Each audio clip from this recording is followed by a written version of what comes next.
Halo semua, pasti kalian pernah baca berita ini. Atau pernah nonton film ini.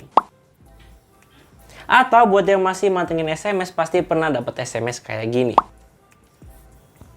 Akibatnya semakin banyak brand-brand yang ngomong kita pakai kode OTP lah, hati-hati penipuan lah, dan lain-lain, kalian pasti paham. Tapi di tengah itu semua, di video kali ini gue ingin membuka mata kalian semua bahwa penipuan terbesar dalam dunia itu nggak sama sekali mirip kayak apa yang tadi gue sebutin. Yang akan gue ceritain adalah penipuan terbesar sepanjang masa yang melibatkan 7,7 miliar penduduk dunia. Ya, kita semua. Dan kalau diinvestigasiin lagi, pelakunya ternyata adalah diri kita sendiri. Dan berhubung hari ini adalah hari kemerdekaan Indonesia ke-77, gue akan ngasih tahu gimana insight dari video ini dapat berguna untuk kita semua agar kita semua dapat berdemokrasi dengan lebih cerdas dan lebih bijak lagi. Gue habis baca buku Thinking Fast and Slow dari Daniel Kahneman. Buku ini bagus bukan karena ratingnya tinggi aja, tapi karena buku ini menurut gue dapat melayout bias-bias manusia yang ternyata terjadi di keseharian kita tanpa kita sadari. Maka video ini harapan dapat membuka mata kita terhadap bias kita sendiri-sendiri agar kita dapat lebih mengetahui biasnya dan lebih bijak dalam mengambil keputusan. Atau simpelnya agar kita nggak ditipu sama otak kita sendiri. Kenapa ditipu? Nanti gue kasih tahu. Oke, kata Om Daniel, otak kita itu dapat dipahami memiliki dua sistem kerja. Yang pertama dapat disebut sistem 1 dan yang kedua disebut sistem 2. Atau kalau pakai bahasa gue nyebutnya sistem 1 itu manual dan sistem 2 itu automatic atau autopilot. Coba kita analogikan dengan pesawat. Pesawat ketika mau take off itu sangat bergantung dengan pilotnya. Kapan dia ngegas, pesawatnya maju. Kapan dia tarik tuasnya, pesawatnya akan naik. Tapi ketika udah di ketinggian tertentu dan segala hal dapat dikalkulasi, pilotnya dapat pencet tombol autopilot dan senderin sedikit bangkunya untuk lebih nyantai. Gini, otak kita tuh sama aja kayak sistem kemudi pesawat tadi. Ada saat-saat dimana kita harus melakukan berbagai kalkulasi untuk mengambil keputusan, namun ada juga saat-saat dimana kita tidak harus mengambil berbagai kalkulasi dan membiarkan sistem otomasi atau sistem autopilot kita yang bekerja. Oke, coba lihat gambar ini. Cuman 2 detik aja pasti kalian langsung terpikir kalau orang ini sedang marah. Dan dari situ kalian cenderung akan mikir kalau orang ini akan ngomong kata-kata kasar atau malah ngomong kata-kata yang menyakitkan. Lalu coba kalian jawab pertanyaan ini. Cuman 2 detik aja ngeliat pertanyaan tadi pasti kalian langsung tahu kalau jawabannya itu 4. Persamaan dari keduanya adalah kalian sama-sama tidak sadar kalau kalian sedang mencari jawaban dari apa yang dirasakan oleh wanita ini dan apa jawaban dari 2 tambah 2. Semua terjadi begitu saja. Dan ini adalah hasil dari sistem 1 kita atau sistem otomasi atau pilot kita. Tapi kalau gue kasih kalian pertanyaan ini, berapa jawabannya? Ya, ketahuan siapa yang tidur pas kelas MTK. Enggak.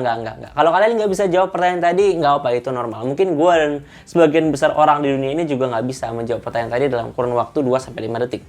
Hal ini karena menganalisa muka orang marah tadi dan 2 tambah 2 sama dengan 4 itu adalah dalam wilayah kerja sistem 1. Sedangkan untuk angka rumit seperti 28 kali 13 itu sudah di luar batas sistem otomasi kita dan harus diserahkan kepada sistem 2 atau sistem manual kita untuk dipecahkan. Pokoknya untuk memahami konsep ini, ingat aja beberapa poin-poin ini. Sistem 1 atau sistem autopilot itu berpikirnya cepat, menarik kesimpulan secara tidak sadar, sangat berlandaskan intuisi, dan terpengaruh oleh pengalaman, emosi, dan ingatan.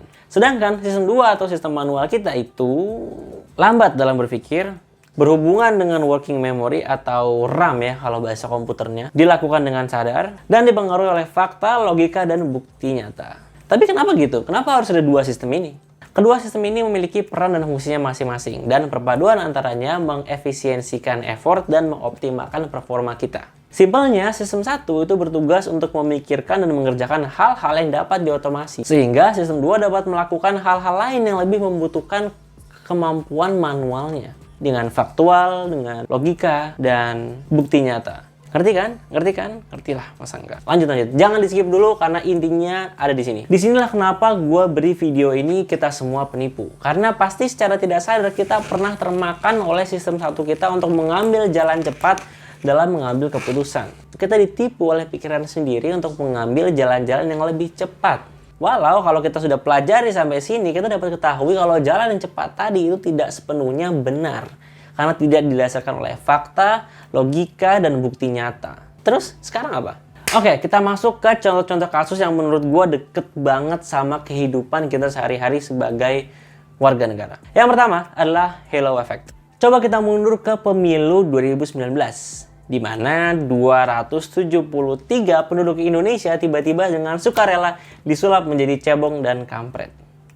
Orang-orang yang mendukung A dengan batu-batuan banget mendukung A terbutakan oleh fakta-fakta lainnya. Dan yang mendukung B juga digaspol-polan banget untuk mendukung B. Ketika mereka memutuskan untuk memilih sisinya antara cebong dan kampret, mereka mendedikasikan dirinya sepenuhnya untuk sisi tersebut.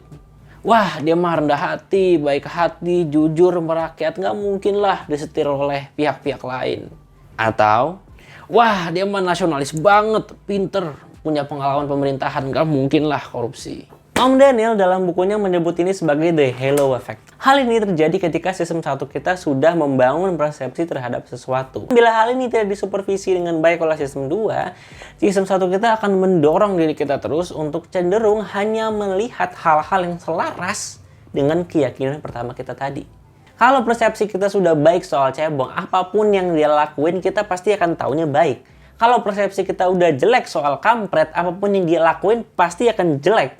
Salah satu dari ciri sistem 1 kita itu sangat nggak suka sama yang namanya kejanggalan. Jadi ketika ada hal-hal yang tidak selaras dengan persepsi atau cerita, narasi yang kita bangun dalam pikiran kita akan memunculkan alternatif-alternatif lain untuk menyempurnakan cerita kita tadi. Atau alternatif-alternatif lain yang hanya mendukung cerita kita tadi.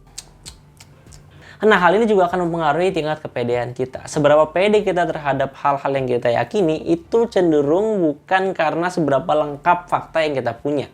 Tapi seberapa kuat, seberapa masuk akal ke sistem 1 kita, dan seberapa jelas cerita yang kita bangun dalam diri kita sendiri. Dan yang menakjubkan, semuanya terjadi secara tidak sadar.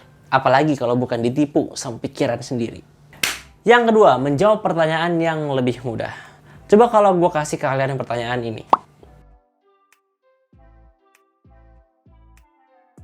Oke, selama 5 detik tadi pasti kalian langsung spontan menjawab bagus atau enggak. Atau mungkin kalian emang nggak bisa jawab pertanyaan tadi. Pertanyaan ini memang maksimal dapat dijawab oleh DPR. Karena mereka yang dapat menilai kinerja kabinet presiden secara menyeluruh. Namun, buat warga biasa kayak kita nggak punya cukup informasi untuk mengevaluasi kinerja kabinet presiden dalam 5 detik. Maka disinilah sistem 1 masuk. Sistem 1 yang sangat tidak menyukai kejanggalan dan selalu mencari jawaban, mencari alternatif pertanyaan yang lebih mudah untuk dijawab. Sehingga kalau kita reka adegan, mungkin hal-hal kayak gini terjadi di diri Anda. Di dekat rumah gue, akses angkutan umum udah membaik belum ya? Katanya sih udah direnov. Ya, cukup bagus sih. Kok kayaknya pengeluaran gue jadi tambah banyak nih buat beli bensin. Naik mulu lagi. Kurang banget sih. Kayaknya demo-demo masuk ke pemerintah makin rame nih di media. Kayaknya kurang ya. 3 pertanyaan yang kayak tadi mungkin muncul di benak atau di pikiran kalian karena sikap sistem 1 tadi yang mencari pertanyaan yang lebih mudah untuk dijawab. Dan seberapa emosi yang muncul ketika kalian menjawab pertanyaan-pertanyaan tadi mengakibatkan atau mempengaruhi ke tingkat kepedean kalian. Seberapa kuat emosi positif atau negatif tersebut akan mempengaruhi seberapa pede kalian dengan jawaban kalian sendiri. Ngerti kan? Oke, lanjut.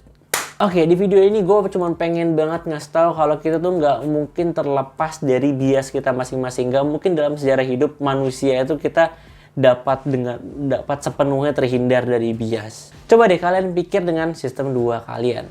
Mungkin nggak sih tokoh-tokoh publik yang kalian benci sebenci-benci itu emang bener sejelek itu? Atau kalian emang cuma baca berita yang jeleknya aja? Mungkin nggak sih tokoh-tokoh publik yang kalian dukung mati-matian, yang kalian puji-puji itu emang sesuci itu? Atau mungkin kalian hanya lihat berita baiknya aja yang kalau yang jelek-jelek nggak kalian baca? Atau nanti kalian sebut itu pencemaran nama baik? Denial. Dan kalau sampai kalian tuh pede banget sama pendapat kalian, coba deh kalian pikir lagi. Itu karena kelengkapan fakta atau emosi yang membara? Dan ada 500 halaman di sini dari Om Daniel yang menjelaskan itu semua. Jangan anggap lu paling benar. Karena nggak mungkin dalam hidup lu nggak pernah terbuai oleh sistem 1 lu, tertipu oleh otak sistem 1 lu untuk mengambil jalur cepat untuk mencapai konklusi tanpa mikirin fakta-fakta atau logika di baliknya. Tapi nggak apa-apa, emang terima aja, manusia emang seperti itu. Jangan terlalu fanatik terhadap hal-hal karena seyogyanya manusia itu hanya bisa mengkomprehend atau memperhitungkan informasi-informasi yang mereka punya. Kita cenderung hanya fokus terhadap informasi yang kita punya dan mengabaikan adanya kemungkinan, bukan kemungkinan lagi sih, faktanya bahwa ada informasi-informasi yang kita tidak punya. Semoga di video ini kita dapat semakin mengenal bias kita. Semoga kita dapat semakin bijak dalam mengambil keputusan. Karena gue yakin Indonesia tidak akan maju kalau 273 juta penduduknya belum memiliki pikiran yang maju. Gue Hana Sakyamuni, jangan lupa sedikit-sedikit belajar dan selamat Hari Kemerdekaan Republik Indonesia yang ke-77. Merdeka!